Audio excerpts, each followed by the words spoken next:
29절에 보시면 예수님께서 그날 환난 후에라고 예수님이 말씀하셨습니다. 자, 즉 29절 이후로 나오는 이 모든 문구 뒤에 나오는 모든 일들이 바로 환난 이후에 있을 것이다 라고 하는 것을 예수님께서 확정적으로 말씀하시는 것입니다. 자, 어떤 일이 벌어집니까? 태양이 어두워져요. 여러분 오늘 우리도요 그 개기일식, 부분일식 뭐 이런 걸 겪으며 겪어 보셨잖아요. 그래서 대낮인데 갑자기 태양이 어두워집니다. 굉장히 좀 기묘하더라고요. 지금은 태양이 쨍쨍 내리쬐 시간인데 갑자기 일식이 시작이 되면 그 그림자 속으로 쑥 들어가면서 태양빛이 가려지게 돼요. 그래서 캄캄한 이제 어둠이 오게 되죠. 그래서 이 과거에 이러한 지식이 없었던 시대 때에는 신이 노했다 막 사람들이 그렇게 받아들일 수밖에 없을 정도의 큰 충격적인 사건이었던 것입니다. 자, 그런데 그러면은 그 일식이라고 하는 거는 꽤 그 한 번 일어난 다음에 다음번 일어날 때까지는 좀 세월이 좀 오래 걸려서 그렇지 뭐 늘상 있는 거 아닙니까? 이렇게 말할 수도 있죠. 그러나 여러분, 예수님께서 말씀하신 이 태양이 빛을 잃는다라고 하는 이 자체가 단순히 일식만을 가리킨 것이다라고 단정적으로 말할 수가 없습니다. 다른 여타 어떠한 우리가 상상하지 못했던 이유로 인해서 태양이 빛을 잃게 될 수도 있는 것이죠. 자, 다음으로 또 무엇을 말씀하십니까? 달이 빛을 내지 않는다라고 말씀하십니다. 자, 달은 원래 빛을 내지 않아요. 그렇죠? 달은 스스로 자체적으로 발광하지 않습니다. 발광체는요, 우리가 있는 이 태양계 안에서는요, 태양이 발광체예요. 유일한 발광체입니다. 이 태양계 안에서는요, 달은 그저 태양으로부터 오는 빛을 반사시킬 뿐이에요. 그러다 보니까 어떻게 해요? 그 빛을 반사시키는 면적이 전체로 다 받아서 반사시키면 그때가 보름이에요. 풀문이라고 영어로 가득 찬 달이라고 부르는 보름달이에요. 그리고 점점 쪼그라들다가 어떻게 합니까? 금음달로 변한단 말이에요. 그러나 시간이 지나면 다시 그 그림자의 차이에 의해서 다시 보름달로 또 바뀌어 나가면서 점점 차오르게 되지요. 자, 그러니까 결국은 태양의 빛을 반사시키는 달이 왜 빛을 내지 않습니까? 먼저 태양이 어두워지면 자연적으로 달은 빛을 내지 않게 됩니다. 따라서 이것은 천체의 우주에 어떠한 우리가 잘 알지 못하는 어떠한 일이 일어나는 것인데 좀 더 구체적으로는 태양의 문제가 생기는 것입니다. 자, 그런데 태양이 어두워지는 그 일로 인해서 달 역시 반사시킬 태양광을 얻지 못하거나 혹은 또 다른 가능성이 있어요. 달 자체의 문제가 생길 수도 있는 것입니다. 자, 다음으로는 어떤 것을 말씀하십니까? 별들이 하늘에서 떨어진다라고 말해요. 이건 우리가 이 말씀을 보면서 어떤 게 머릿속에 떠오르시나요? 당연히 유성우죠. 수많은 유성우를 가리키는 것으로도 보여요. 근데 여러분 생각해 보십시오. 유성우가 떨어진다. 보통 우리가 유성우가 많이 떨어지는 때가 딱히 정해져 있어요. 1년 중에 몇 번 정해져 있습니다. 그 이유는 이 지구가 태양 주위를 뺑뺑 도는 것을 우리가 공전이라고 하는데요. 이 태양 주위를 지구가 뺑뺑 돌고 스스로 도는 건 자전이라고 하죠. 그 자전에 의해서 하루에 24시간 태양이 뜨고 달이 뜨게 되는 것인데요. 이 태양의 주위 한 바퀴를 도는 것을 통해서 대한민국에는 사계절이 생기는 거죠. 자, 그런데 태양의 주위를 한 바퀴 돌다 보면 특정한 그 위치, 그 지역에 쉽게 말하면 우주 공간에 이렇게 그 돌덩어리, 암석덩어리, 쇳덩어리들이 이렇게 모여 있는 곳이 있어요. 근데 그 지역을 지구가 지나가면서 그 우주 공간에 있는 것을 이 지구가 중력을 가지고 끌어당기게 됩니다. 그러면 없는 공간을 지날 때는 별로 유성우가 있을 가능성이 없는데 그 특정한 지역, 돌덩어리가 많은 지역을 지나가게 되면 더 많은 유성우를 보게 되죠. 자, 근데 우리는 그걸 가리켜 사람들이 뭐라고 표현하냐면요. 유성우 쇼라고 합니다. 그래서 실제로 수많은 사람들이요. 그 특정한 자리를 향해서 돗자리를 피고 들어 누워서 별똥별이 몇 개가 떨어지는지 야 나는 뭐 몇십 개를 봤다 이렇게 이야기도 하고 또 그거를요 어떤 사람들은 유튜브로 실중계하면서 막 쇼를 함께 사람들이 관람하기도 합니다. 자 여기서 질문 드릴게요. 왜 그걸 쇼라고 할까요? 지금 우주 공간에서 뭔가가 지구로 떨어지는데요. 사람들이 그걸 쇼라고 해요. 그 쇼라고 부를 수 있는 이유는 뭐냐면 딱 한 가지입니다. 전부 다 지구 대기권으로 들어오면서 타서 빛을 반짝이고 다 타서 사라지기 때문이에요. 그래서 쇼가 되는 거예요. 여러분 만약에 그 중에 하나라도요 다 타지 않고 지구에 충돌을 하게 되면 그거는 쇼가 아니라 대재앙입니다. 그렇지 않겠습니까? 근데 오늘 예수님께서 수많은 별들이 하늘에서 떨어진다라고 말씀을 하세요. 유성우를 보고 소원을 비는 그 로맨틱함은 그 유성우가 지구로 떨어지면서 다 타버리기 때문에 로맨틱한 것이지 만약에 다 타버리지 않고 지구와 충돌한다면 원자폭탄이 한꺼번에 터지는 것과 같은 대재앙이 일어나게 될 것입니다. 자, 이 부분에 대해서 베드로 사도는요. 베드로후서 3장 10절에서 12절에 더 자세하게 설명하고 있습니다. 주의 날이 도적같이 올 텐데 그 날엔 하늘이 큰 소리로 떠나가고 체질이 뜨거운 불에 풀어지고 땅과 그 중에 있는 모든 일이 드러날 것이다 라고 그렇게 기록하고 있습니다. 자 다음으로는 어떤 일이 벌어집니까? 하늘의 권능이 흔들립니다. 자 그렇다면 이 하늘의 권능은 무엇을 가리키는가? 자 우선적으로는 많은 다른 이야기들도 있지만 가장 핵심은 악한 세력, 즉 사단을 가리킵니다. 하늘의 권능이 흔들리듯이 사단의 지위가 흔들리고 자기의 위치에서 쫓겨나 운명대로 하나님께서 그에게 정하신 운명대로 하나님의 심판의 자리로 나아가게 될 것을 오늘 예수님께서 예언으로 말씀하셨습니다. 자, 그렇다면 이제 지금까지를 다시 한번 종합해 볼까요?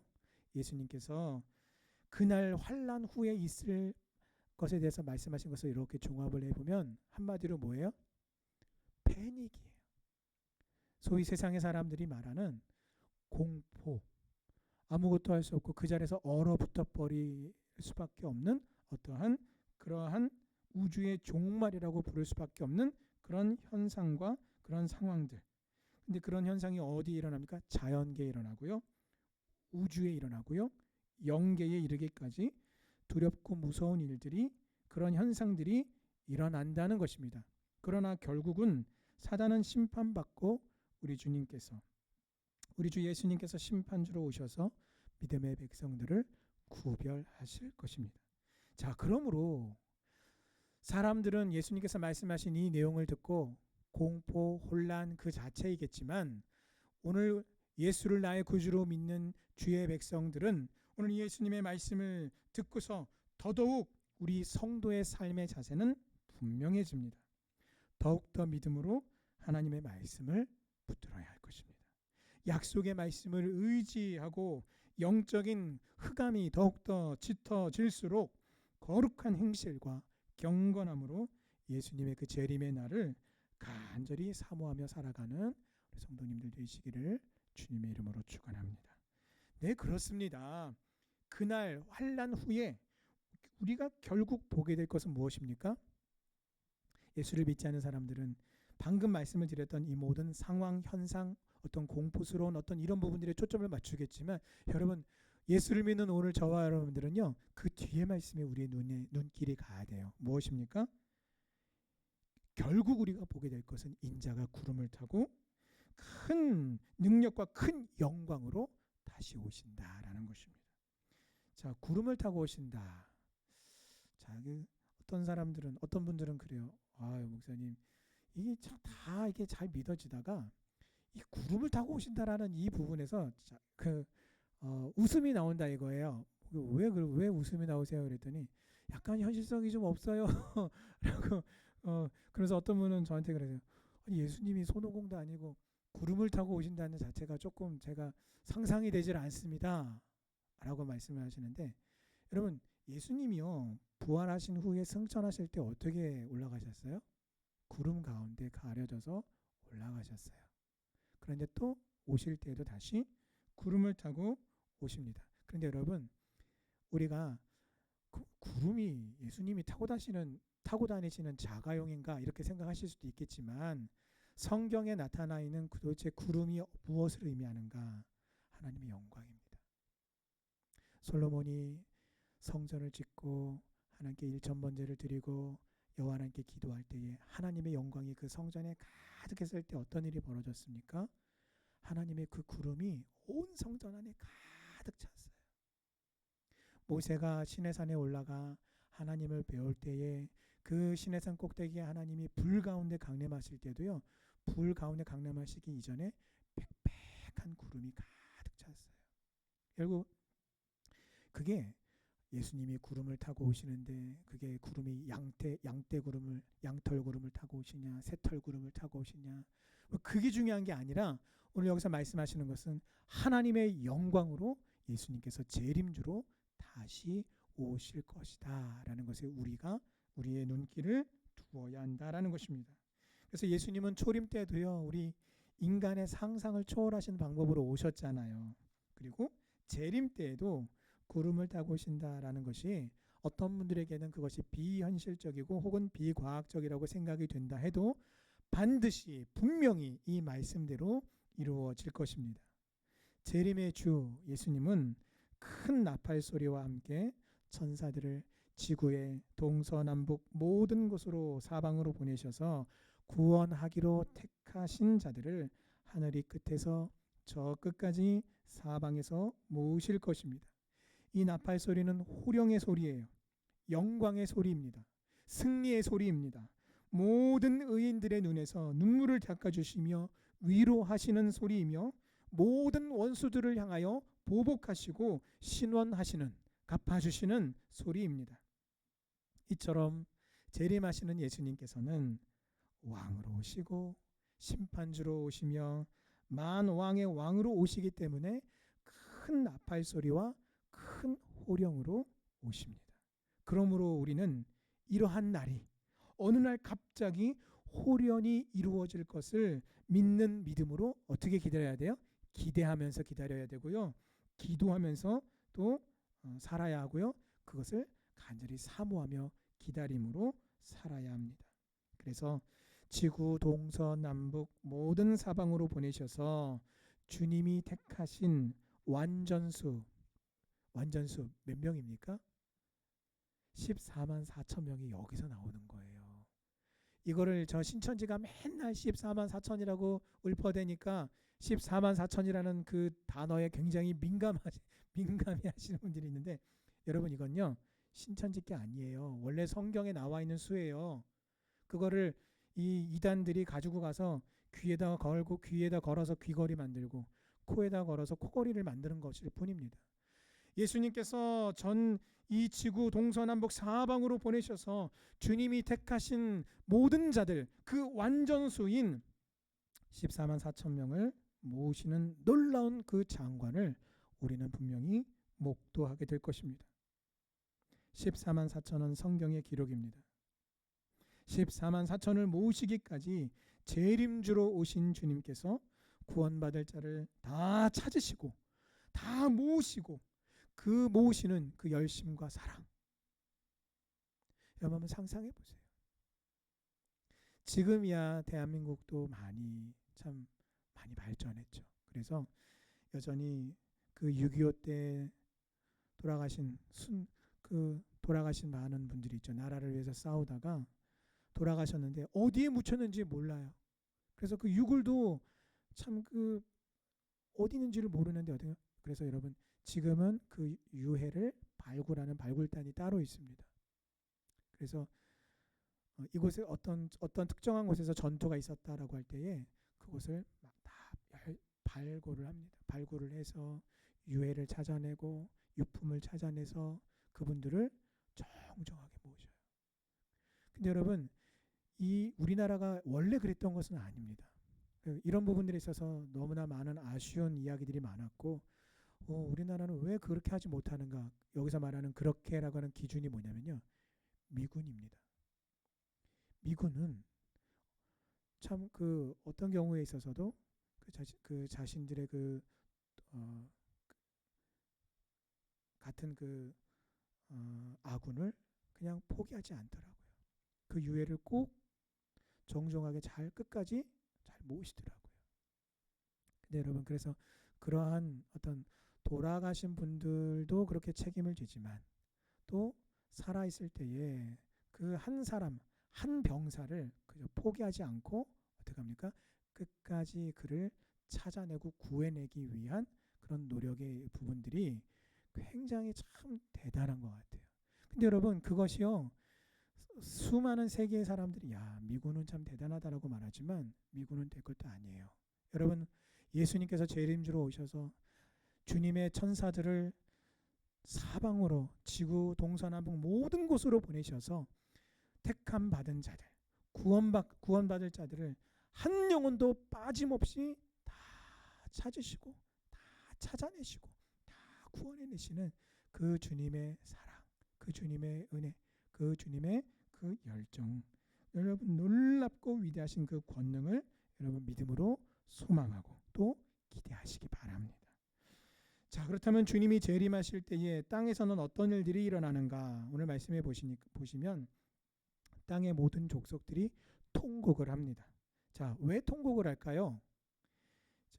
이미 믿을 기회가 있었는데 이 기회를 어떻게 해요? 이미 상실해 버렸기 때문입니다. 그래서 재림의 주님을 본 그때에 그제서야 믿겠다고 해봐도 아무런 소용이 없어요. 그제서야 죄를 회개하고 제대로 믿어보고 제대로 살아보겠다라고 후회해도 기도해도 결심해도 소용이 없습니다. 자, 그러므로 예수님이 나의 구주이심을 믿는 성도인 우리 역시 어떻게 해요? 매 순간 나에게 주신 이 믿음을 따라서 신실하게, 성실하게, 최선을 다해 하나님의 말씀에 순종하여서 죄와의 싸움에서 주님을 의지하여 승리하는 성도님들 되시기를 주님의 이름으로 축원합니다. 그래서 여러분, 그 승리가 왜 중요합니까? 그래서 어느 날 호련한 그 순간 주님이 재림하셔도 그것이 오히려 나에게 큰 기쁨이 되고 큰 환희가 되기를 소원합니다. 아멘. 자, 이처럼 주님이 재림하실 때에 땅에 통곡이 있다라고 하는 것은 무엇을 의미합니까? 죄인에 대한 심판이 있음을 의미합니다. 그리고 그 심판이 있으면 동시에 구원의 역사가 함께 있다는 것 또한 예수님께서 오늘 말씀하고 계십니다. 자, 그래서 택하심을 받고 예수를 구주로 고백하고 믿은 성도들을 구원하심과 또한 더불어 믿지 않는 모든 죄인을 향한 심판이 함께 행해질 것입니다. 이것이 바로 예수님께서 예언하신 그날 환난 후, 즉 여호와의 날에 있을 일들입니다. 자, 지금까지 예수님께서 예언하신 말씀들을 정리해 보면 무섭고 두려운 일들이 많이 일어납니다. 자연계에도 천체에도 우주에도 알 수 없는 일들이 일어나서 사람들을 두렵게 합니다. 종합해 보면요, 굉장히 어수선해질 것이고요, 혼란스러워질 거예요. 사회가 아주 큰 어떤 혼란 가운데 들어갈 수도 있습니다. 인자의 징조가 하늘에서 보일 텐데 마지막까지도 이단들은 혹세무민할 것입니다. 그러나 오늘 예수님께서 말씀하신 종말의 날에 심판과 구원이 함께 이루어질 것을 알고 있는 성도는 무질서하고 이 사회에, 이 나라에, 또 전 세계에 혼란이 가중된다 해도, 무섭고 두려운 일들이 자연계와 천체에, 지구에 일어난다 해도 오히려 그럴수록 더더욱 가장 확실한 것을 붙들고 살아가야 합니다. 그것은 바로 하나님의 말씀입니다. 그래서 오늘 예수님이 무와 가의 비유를 배우라 라고 말씀하신 것이 바로 그것입니다. 가지가 연해지고 잎사귀를 내면 여름이 가까워졌음을 안다 라고 하셨어요. 즉 때를 아는 것을 말씀하셨습니다. 말세 지말에 일어나는 모든 현상들이 예수님의 말씀하신 대로 이루어짐을 볼수록 더더욱 호련히 주님의 재림하실 날이 가까워졌다라는 것을 기억하라는 것입니다. 그리고 천지는 없어질 것이다 라고 말씀하셨어요. 그러나 천지가 없어지는 그 두렵고 무서운 재난 속에서도 오늘 구원받을 성도를 구원하시며 심판받을 죄인들을 심판하신다는 예수님의 말씀은 없어지지 않는다라고 그렇게 말씀하십니다. 오늘 이 말씀을 통해서 성도인 우리에게 예수님이 주시는 교훈은 다음과 같습니다. 지금까지 말씀하신 대로 이러이러하니까 어떻게 해요? 그래, 그렇구나. 긴장하고 있다가 주님이 오시면 아이고 주님 잘 오셨어요 라고 반갑게 맞이하면 되겠구나. 그게 아니에요. 주님이 오실 때가 가까웠으니까 어떻게 하라는 것입니까? 그 재림의 주님을 맞을 준비를 하며 살라라는 것이에요.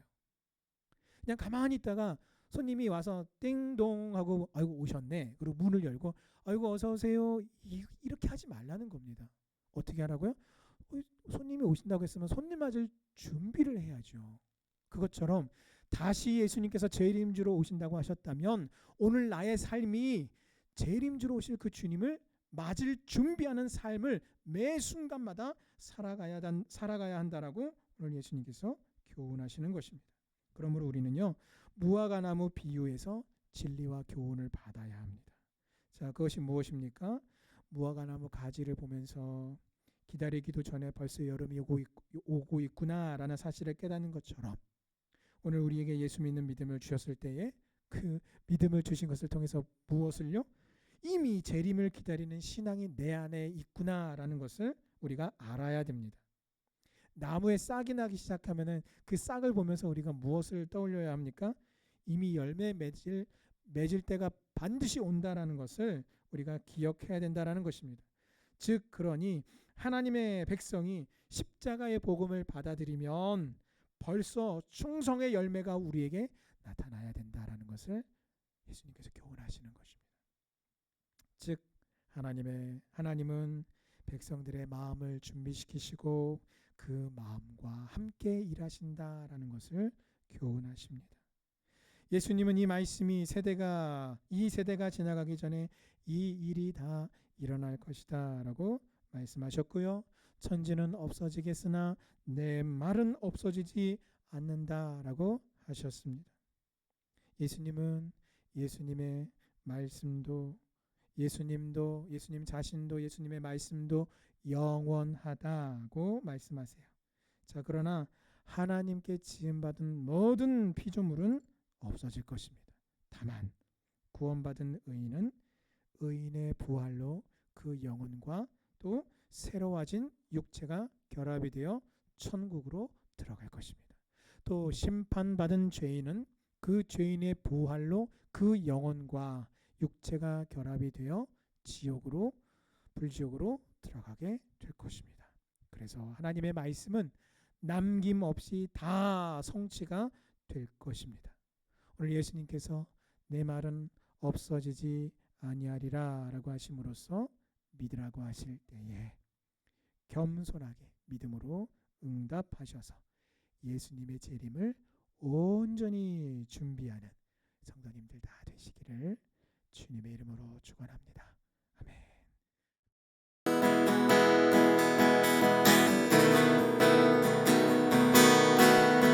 너 결코 용기 잃지 말아라. 주가 너와 함께 하시리니 너 결코 용기 잃지 말아라.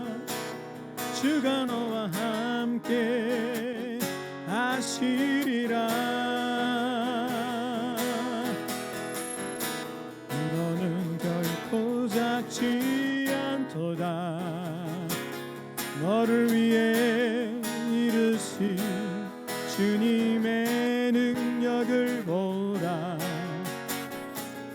너는 이제 약하지 않도다. 내 안에 계신 주님이 크시니 너 결코 용기 잃지 말아라.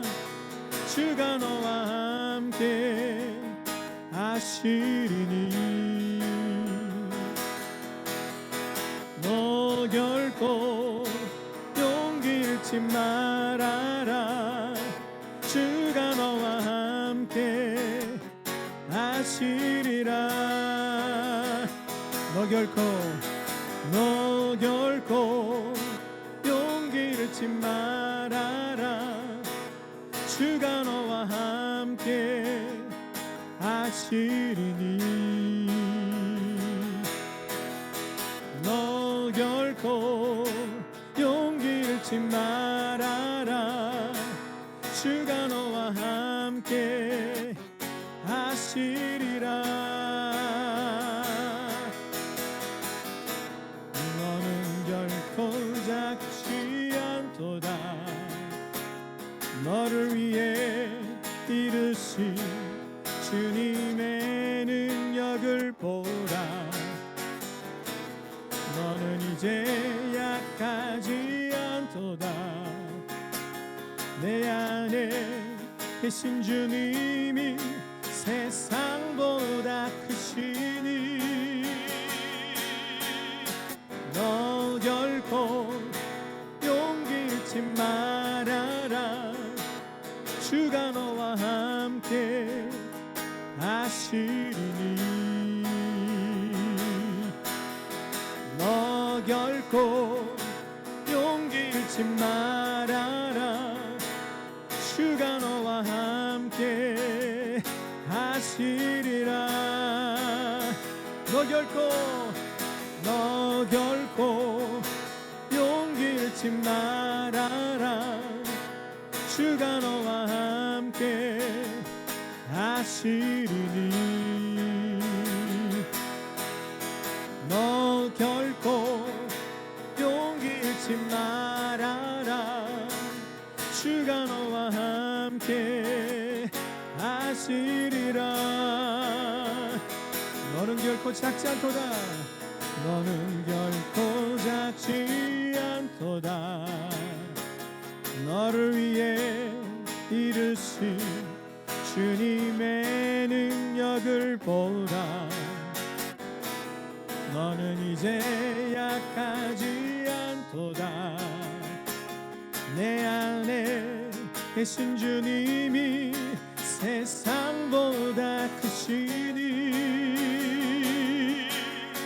너 결코 용기 잃지 말아라. 주가 너와 함께 하시리니 너 결코 용기 잃지 말아라. 주가 너와 함께 하시리라.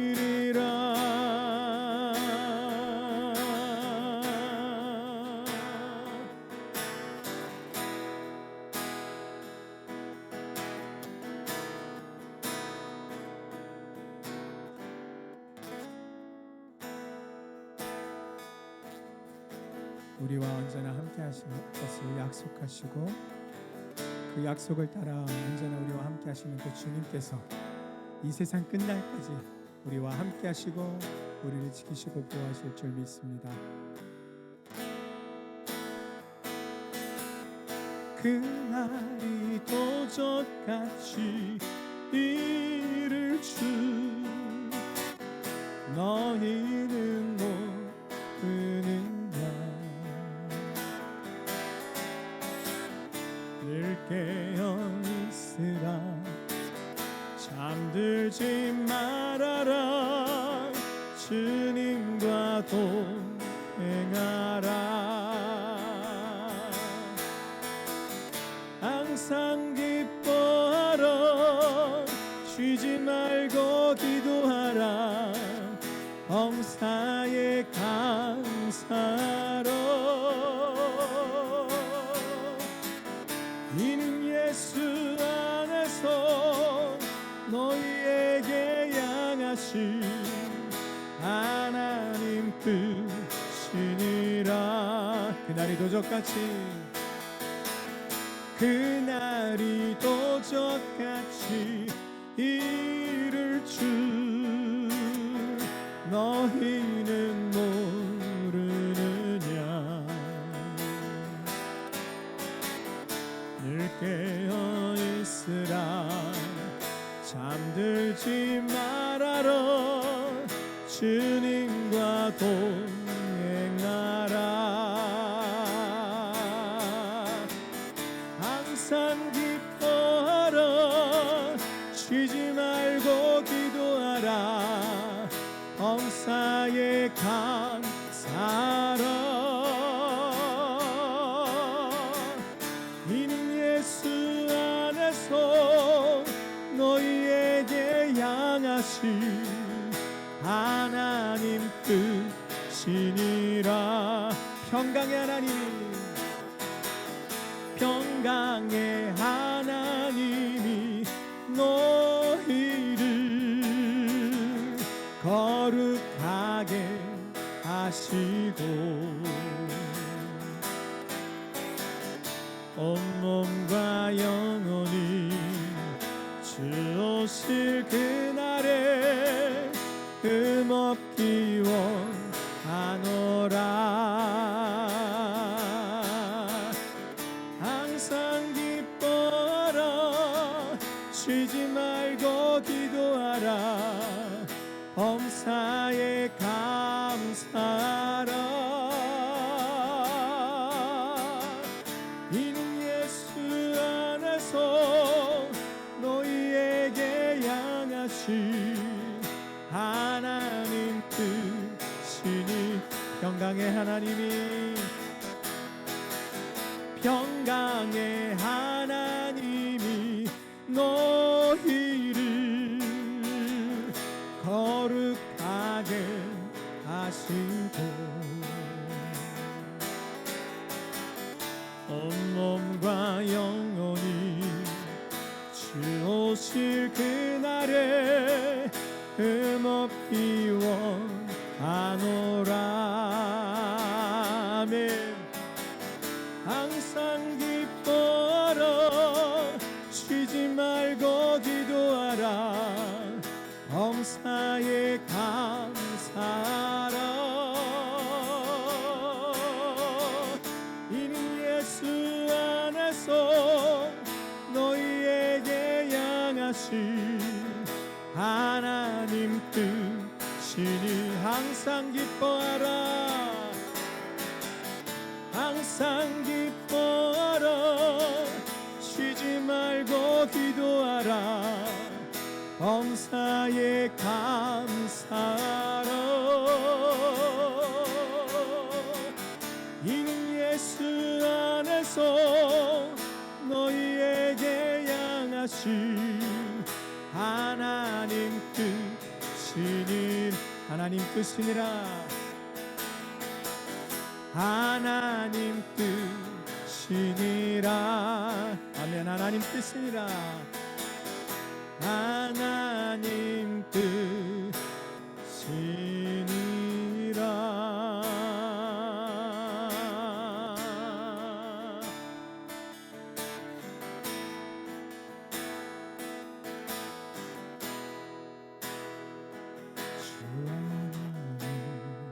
지으신 모든 세계 내 마음속에 그려볼 때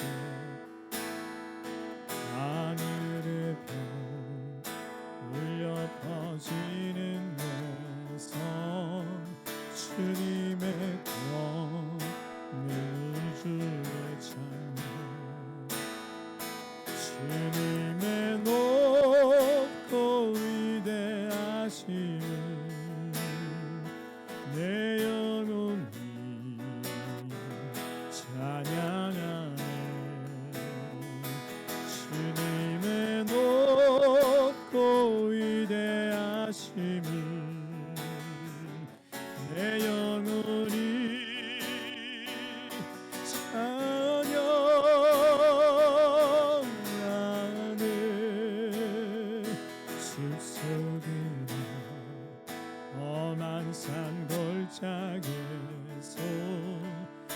저 귀는 저 새소리들과 고요하게 흐르는 시냇물은 주님의 손이 노래하도다. 주님의 높고 위대하심을 내 영혼이 찬양하네. 주님의 높고 위대하심을 내 영혼이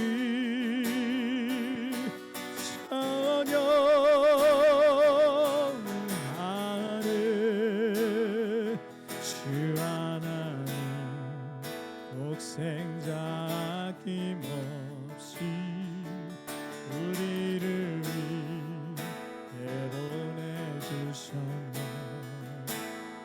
십자가에 피 흘려 죽으신 주 내 모든 죄를 대속하셨네. 주님의 높고 위대하심을 내 영혼이 찬양하네. 주님의 높고 위대하심을 내 영혼이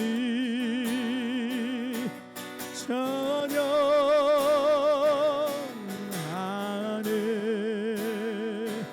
내 주 예수 세상에 다시 올 때 저 천국으로 날 인도하니 나 겸손히 엎드려